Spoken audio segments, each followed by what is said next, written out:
Effrayant, comme quoi le mec il nous a embarqué dans son truc. Il faut le vivre pour le comprendre en fait. Heureusement que Mehdi a vu son tour de passe-passe pour m'arrêter, parce que sinon là j'étais parti dans un truc où ça allait être une catastrophe, vraiment. Pour toute addiction, c'est ça, on pense qu'on maîtrise le jeu, mais en fait on maîtrise absolument rien. Si t'as de la pitié pour ton client, tu fais en sorte qu'il gagne quelque chose. Ok, aujourd'hui on se retrouve pour une vidéo un peu spéciale, parce qu'aujourd'hui ce sera pas des conseils d'organisation généraux, ce sera pas une vidéo où je suis dans mon studio en train de vous filmer avec mon micro professionnel, etc. Non, là aujourd'hui c'est une vidéo de réaction à ce qui vient de se passer. Je viens de vivre une expérience de dingue et je suis en compagnie de Monsieur Clément, juste ici. C'était un truc de fou et c'est pour ça que je vais vous raconter tout ça dans la vidéo. On terminera d'ailleurs avec une petite leçon de morale, donc je t'invite à regarder la vidéo jusqu'à la fin pour pas la rater. Et je te fournirai aussi quelques exemples pour réussir à mieux t'organiser. Donc sur ce, on attaque directement avec la situation. On se retrouve dans Foire au plaisir. Voilà, dans la foire au plaisir, qui est un peu une petite fête foraine, enfin pas petite, grosse fête foraine plutôt, à Bordeaux. Ouais. Et dans cette foire au plaisir, on fait plusieurs attractions et tout, ça se passe super. On fait des manèges. Et au bout d'un moment, on se baladait. Il y a un mec qui nous accoste là, un forain là, il fait ouais venez jouer les gars et tout. Je dis bah non. Et après il fait bah vas-y c'est gratuit, bon allez pour vous je vous la fais gratos. Je vous montre gratuitement comme ça. Je dis bon ok, j'ai rien à perdre. C'est gratuit. Et sauf qu'en fait il nous a fait mettre 20 balles chacun au premier tour. Il a dit que le jeu était bon et il nous a fait rejouer juste après. Donc on a perdu 40 balles chacun. Et après il nous a dit mettez 100 balles. Et puis là vous êtes sûr de partir avec un iPad ou je sais pas quoi. Parce qu'on n'a pas dit que c'était un iPad et tout, qu'il fallait gagner gros. Ouais, mais peu importe en fait, peu importe ce qu'il y avait à gagner, tout paraissait excessivement cher de toute manière et hyper qualitatif. En plus, il nous montre qu'il nous donnait, quoi. Voilà, par rapport au prix que ça coûte, un iPad, un MacBook Air, etc. En plus, il nous dit que tout est remboursé si on perd, etc. Et que le matériel était de qualité, qu'on pouvait revenir pour un remboursement si c'était pas bon. Enfin bref, en fait, il te met en confiance de fou. Et il te fait vraiment croire que ton jeu est gagnant au prochain coup, à coup sûr. Parce que, en fait, il te montre plein de signes comme quoi... Là, t'avais fait ce qu'il fallait. Et même, il pouvait utiliser des tours de passe-passe. Vraiment très bien fait. Il a fallu qu'il le fasse à 5 reprises pour que je me rende compte que c'était une supercherie. Un petit tour de passe-passe avec ses mains pour changer, en fait, le pari que tu fais en un pari gagnant. Donc, à tous les coups, il me faisait croire que mon pari était gagnant et que si j'avais eu le courage de payer, et j'aurais été gagnant. Du coup, il me dit, bon, vas-y, tu payes du coup, puisque tu fais que gagner, etc. Tu devrais payer, tu passeras une bonne soirée. Plein de mécanismes psychologiques comme ça, hyper malin. Il essaie de créer une bonne conversation avec toi, de te mettre en confiance. Et en fait, tout ça pour en venir au fait qu'on peut très très très facilement se retrouver entraîné dans une situation addictive. Là pour le coup c'était un jeu d'argent. C'est un exemple parfait, tout droit, tout droit. C'est ça, un exemple parfait en fait. Mais il y en a plein d'autres. Il faut surtout pas se dire que c'est les autres uniquement qui tombent dans ce genre de panneau. Pas du tout, en fait, c'est vraiment n'importe qui peut tomber là-dedans. Même si t'es hyper conscient. Parce que franchement, je vais pas mentir, mais je suis très très conscient de la facilité avec laquelle on peut se faire emporter dans un jeu d'argent. Mais il faut le vivre pour le comprendre, en fait. Un commentaire à ce sujet? Ah mais je suis tout à fait d'accord. Surtout que là, en fait... J'étais prêt à dépenser 100 balles. Heureusement que Mehdi a vu son tour de passe-passe pour m'arrêter. Parce que sinon, là, j'étais parti dans un truc où ça allait être une catastrophe. Vraiment. C'est J'allais ça, rentrer chez moi. Tu vois, en plus, il fait bien, on se visualise avec notre iPhone 16 Pro, là, ou je sais pas quoi. Pour qu'après, en fait, on finisse sans rien, quoi. Et le mec, il dépense... En plus, il avait des lots où en fait il disait qu'il te remboursait l'intégralité si tu gagnais. Donc si tu gagnais. Sauf que là, en fait, le problème c'est que si tu perds, dans le cas où tu perds, et ça arrive dans 100% des fois parce qu'il garde son truc, t'es dans la merde. Ouais, c'est ça, il allait nous faire à la base claquer 800 balles. Et progressivement, parce qu'il savait que dans tous les cas, on n'allait pas dire oui. Il savait, du coup, il utilisait le mécanisme psychologique de la réduction, rien que pour toi. C'est ça le truc qu'il employait. Il disait, mais rien que pour vous, les gars, je vais diminuer, aller à 400. Puis après, du week-end. voilà, plein de petits arguments comme ça, en mode, nous, on est spéciaux, alors qu'en réalité, on n'est pas spéciaux du tout. Mais il nous faisait passer pour des gens spéciaux. Et donc, il diminuait, jusqu'à ce qu'il voit que c'est un prix à peu près acceptable qu'on aurait pu dépenser, c'est-à-dire 100 euros. Donc il est descendu jusqu'à 100 euros et on était presque prêt à le faire. Enfin, si j'avais pas repéré son tour de passe-passe au bout du 5e essai, il y a des chances que l'un de nous deux aurait craqué en fait. Et c'est là qu'on se rend compte de la puissance du truc, quoi. Et à la fin, il nous a insultés pour qu'on regrette et tout, pour qu'on se lance dans le jeu. Mais c'est un fou, lui. C'est un fou. C'est un génie en fait, c'est pas forcément le diable incarné ou quoi, mais juste la face. Si, désolé. Oui, bon, on peut le voir sous l'angle qu'on veut, en vrai. Mais les stratégies, franchement, qu'il a employées, toute la psychologie qui allait derrière, tout ça, ça nous fait rendre compte qu'on est facilement impuissant en fait face à des gens qui maîtrisent le jeu. Il nous fait croire qu'on maîtrise le jeu. Et pour toute addiction, c'est ça, on pense qu'on maîtrise le jeu, mais en fait, on maîtrise absolument rien. Ouais. Et attends. Là, je t'arrête sur le fait que c'est vraiment diabolique. C'est vraiment diabolique parce que, en fait, le gars, bon, s'il jouait sérieusement, ce serait ok. Sauf que le mec, en fait, il entube parce que. Mais parce qu'il fait un tour de passe-passe avec son papier. Donc les mecs, ils peuvent lâcher 800 balles, je suis désolé, tu lâches 800 balles.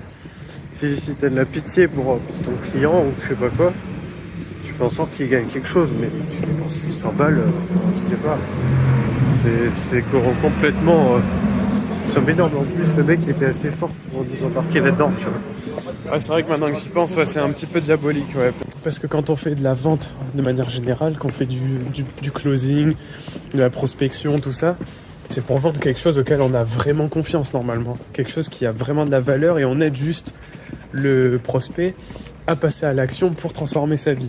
En tout cas, c'est comme ça que je vois le closing, c'est mes valeurs. Mais là, c'était vraiment pas ça. C'était orienté juste pour se faire de l'argent et aucunement nous aider en fait. Ouais. Même si nous, on avait l'impression, c'est ça qui est horrible. Ouais, nous, on avait l'impression qu'il voulait qu'on gagne un truc. Mais en fait, c'est même en y réfléchissant, quoi. Si tu dépenses 40 balles et que tu es sur le point de gagner un truc, ce qu'il nous a dit, alors qu'on a dépensé 80 à 2. Non, attends, on a dépensé 80 balles. Oui, on a dépensé 80 balles pour s'en sortir avec un écouteur. Ouais, un truc qui vaut 3 euros à Action. Mais même déjà, avant de dépenser les 40 premiers sous, tu vois, il me dit ouais, mais de toute façon vous allez gagner, hein. Si vous gagnez pas, je vous rembourse intégralement. Et il fait exprès qu'on gagne une boîte d'écouteurs de merde là. Et après du coup, vu qu'on n'a rien gagné, on a le seum, il dit bon, vous êtes près de la fin et tout, ouais, vous rejouez. Et puis là, c'est sûr vous allez gagner et tout. Et forcément, ça se passe pas comme prévu. Donc il nous a fait lâcher 80 balles. Mais bon, comme le mec, il a la dalle dessous là, il nous a fait le truc des 100 balles là. Ah non, de base, il voulait qu'on dépense 100 balles chacun, quoi. Non, c'était 800 à la base. Hein. C'était 400 balles chacun, rappelle-toi. Après, il a diminué à 200, puis après 100 et 100. Et à la fin, ouais, voilà, ça s'est arrêté à 100 et 100. 100 euros non, chacun. Non, 100 tout court, 100 juste pour et moi. Après, ouais, 100 que pour toi, parce que moi, j'avais out, lâché. Toi, ouais. t'étais out. Et moi, ça y est, j'ai rapidement lâché. Quand j'ai vu que c'était des sommes à 3 chiffres, j'ai arrêté. J'ai compris que de toute façon, il y avait aiguille sous botte de foin. Ça veut rien dire, mais t'as compris. Et ouais, Clément, c'était plus dur pour lui de s'arrêter, mais vu que j'avais vu le tour de passe-passe, après, j'ai pu lui dire... Enfin, j'ai pu lui donner des signes, etc. Mais tout ça pour dire... Faites gaffe. Voilà. Ne jouez pas au jeu d'argent, sauf si vous êtes riche. Et que vous n'avez rien à foutre de ce que vous dépensez. C'est ça. Là, oui. Mais si vous ne faites pas partie du top 1% des gens les plus riches du monde... Ne claquez pas votre argent pour rien, ne tombez pas dans les addictions, ne fumez pas, ne perdez pas votre temps, l'argent, ni votre énergie, ni votre santé, ni tout ça en fait. C'est vraiment stupide. On a tellement à gagner à se discipliner, on a tellement à gagner à ne pas ne pas se laisser aller par toutes ces distractions, par tout simplement... Ouais, c'est ça, tout simplement se discipliner. Ouais, en fait. c'est ça. En fait, faut jouer à partir du moment où le jackpot est insignifiant. Vraiment. Genre, tu te dis, le jour où je me dirais, je me prends dans un casino et que j'ai 10 000 balles à gagner, mais je me dis, 10 000 balles, pour moi, c'est une baguette de pain, tu vois. Je m'en fous, je peux la gagner, la baguette de pain, tu vois. Je peux mettre les sous que je veux. Ouais, c'est ça, en fait. Tu vois le truc. Si Ouais, ça a de la ouais, valeur pour toi, de dépenser ton temps, ton énergie, etc., ben, elle le fait ça pas. sera jamais un bon investissement, en fait, tout Ouais, c'est simplement. ça. En fait, à partir du moment où tu as des sensations dans un truc, en fait, tu as de l'adrénaline ou je sais pas quoi, dans un jeu d'argent, ben c'est là en fait que tu te plantes.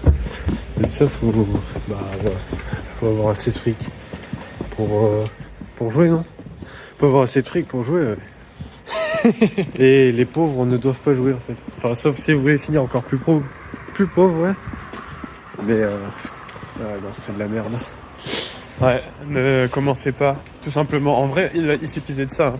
Il suffisait de pas commencer, de pas se faire appâter par le jeu gratuit qui en réalité n'est pas du tout gratuit. De toute façon, il n'y a rien de gratuit dans ce monde. C'est si simple que ça. Tout bon service mérite d'être payé.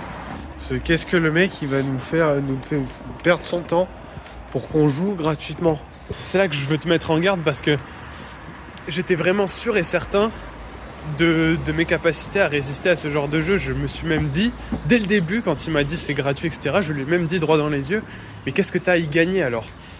Et en fait, il est tellement facile de se laisser entraîner quand même à jouer derrière. Il suffit d'un petit tour de passe-passe, d'un petit coup de confiance qu'il va me donner, il suffit de me faire miroiter le résultat, de me faire visualiser le MacBook Air que je pensais gagner, etc. Pour en fait se retrouver hyper facilement distrait.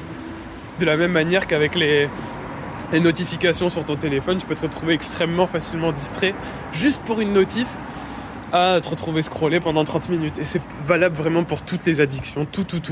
Il suffit d'une odeur de cigarette pour se retrouver à fumer. Il suffit d'une odeur d'alcool pour se retrouver, ou de voir quelqu'un qui boit pour se retrouver à boire.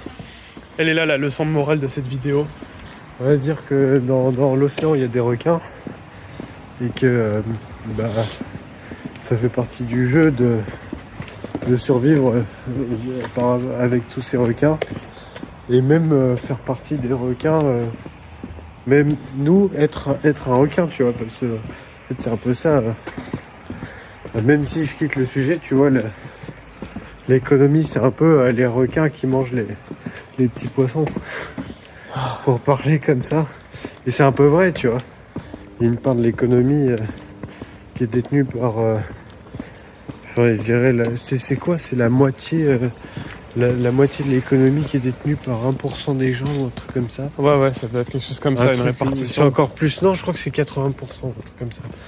Donc bon, forcément, il y a un petit... Il y a un petit jeu immoral, entre guillemets. Mais... en fait, c'est surtout un choix personnel de là où tu veux être. Mais ouais, il faut savoir que bon, c'est un peu pour soi qu'il faut se battre, quoi. Sans être égoïste directement. Et de toute façon, le problème, c'est que même dans notre situation, on va nous dire, ouais, il y a des... Je sais pas, il y a des gens qui crèvent de faim. On est égoïste à s'acheter une voiture ou un truc comme ça. Mais en fait, ça marche pour tout le monde. Le mec qui va s'acheter une voiture, il sera égoïste par rapport au mec qui s'achète pas de voiture. C'est ça. Et le mec qui va s'acheter un jet privé sera égoïste par rapport au mec qui va voyager en première classe parce qu'il aura pas assez de sous pour s'acheter un jet. Mais Ouais, c'est ça, en hein. fait. C'est pour ça qu'il faut se démarquer tout seul, faut entre guillemets avoir sa petite part d'égoïsme, de niaque, de vouloir toujours plus que les autres, de vouloir tout simplement s'élever. Et c'est pour ça que le développement personnel est très injuste au final, parce que t'apprends des choses pour te développer personnellement, mais c'est pas un développement de groupe. Bien sûr, tu peux t'entourer de gens qui se développent, c'est pour ça qu'on a créé la communauté Ascension, que tu peux rejoindre en cliquant sur le deuxième lien. Non, d'ailleurs, le premier lien sous cette vidéo. Ouais. Tu peux rejoindre gratuitement la communauté Ascension pour t'élever au quotidien, développer ton organisation, ta gestion du temps, ta productivité et même bien d'autres choses. Maintenant, on parle d'énergie aussi, etc. Donc c'est hyper égoïste, mais On a essayé d'assembler tout ça sous la forme d'une communauté pour que ce soit beaucoup plus sympa, qu'on s'élève ensemble. Et qu'en rajouter de plus, mon cher? Je crois qu'on a tout dit là pour le coup, j'ai dit ce que j'avais à dire. J'ai dit quel était mon point de vue sur l'économie, sur les gens et tout ça. Qu'il fallait se battre, etc. Et qu'il faut faire attention aux gens qui sont plus gros que toi et qui sont on va dire, qui te vendent du rêve, tu vois. Concrètement, qu'est-ce que tu dois faire aujourd'hui? Prends note de toutes tes addictions, de toutes les choses dans lesquelles tu perds ton temps inutilement. Comme d'habitude, je l'ai toujours dit et redit, il faut absolument supprimer en tout premier lieu toutes ces pertes de temps inutiles. Et une fois que c'est fait, une fois que tu as bien pris conscience de toutes ces pertes de temps et que tu as fait en sorte de les éliminer, tu pourras enfin commencer à travailler sur ta planification, sur ton organisation, sur l'optimisation fine en fait de ton quotidien, développer des routines saines. Parce que maintenant, tu es débarrassé de toutes ces choses, tous ces freins qui te tirent en arrière. Et c'est exactement pour ça que cette vidéo est importante aujourd'hui, pour que tu te rendes compte qu'il est tellement facile de se laisser distraire aujourd'hui en 2025, dans tous les pans de ta vie, même dans la rue, quoi. C'est un truc de fou, même dans la rue, on se fait berner par un forain, c'est chaud. Hein. Ah, et encore les forains, c'est pas les pires. Ils sont pas haut classés dans les vendeurs. Enfin, je suis sûr qu'il y a des vendeurs qui sont encore plus chauds que les forains. Ah bah oui. Mais c'est effrayant, comme quoi le mec il nous a embarqué dans son truc.